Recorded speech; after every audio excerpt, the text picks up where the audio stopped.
Hello guys, আসসালামু আলাইকুম। আমি আইজের সাথী আপনাদের মাঝে। আপনারা আমাকে সাপোর্ট করে পাশে থাকবেন। আমি একটা জিনিস দেখাতে এসেছি যে গ্রামে ঝড় বৃষ্টি হলে কতটা আবাদি ফসলের ক্ষতি হয়।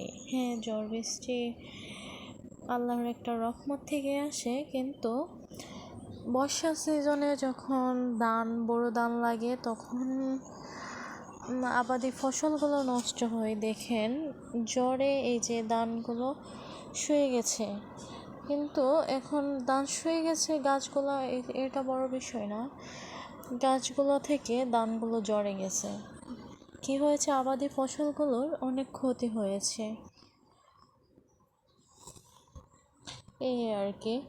তো এই সিজনে একটু যারা দান করে ফসল করে তাদের একটু কষ্ট, যারা গৃহকর্মী তারা আহ, আহ, ধান ধান থেকে চাউল করে, সবার পরিশ্রমী আমরা চাউল তৈরি হয় আর কি বাংলাদেশে, দেন বিভিন্ন দেশে।